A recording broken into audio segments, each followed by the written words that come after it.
ത്രിയേക ദൈവത്തിന് മഹത്വം ഉണ്ടായിരിക്കട്ടെ. 5-ാം ദിവസമായ ഇന്ന് സദൃശവാക്യങ്ങൾ 19-ാം അധ്യായം 17-ാം വാക്യം നമുക്കൊന്ന് വായിക്കാം.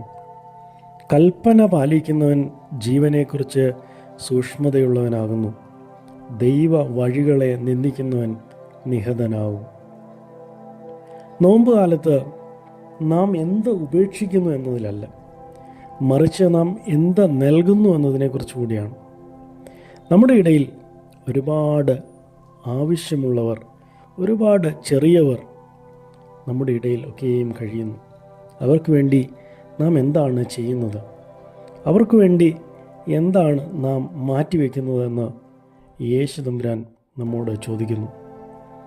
ഇവിടെ സ്നേഹം നോമ്പിലൂടെ കടന്നു പോകുമ്പോൾ സ്നേഹം വർദ്ധിപ്പിക്കുവാനായിട്ടുള്ള ഒരവസരമായിട്ട് നമുക്കിതിനെ കാണാം.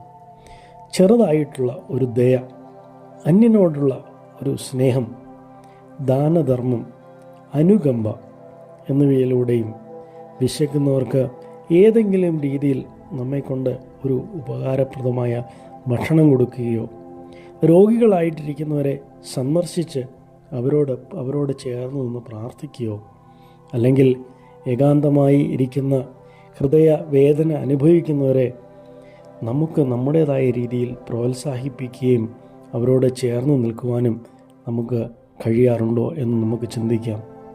ഇന്ന് നമുക്ക് സ്വയം നമ്മോട് തന്നെ ചോദിക്കാം, ആവശ്യമുള്ളവരോട് ക്രിസ്തുവിൻ്റെ സ്നേഹം എനിക്ക് എങ്ങനെ പ്രതിഫലിപ്പിക്കാനാകും?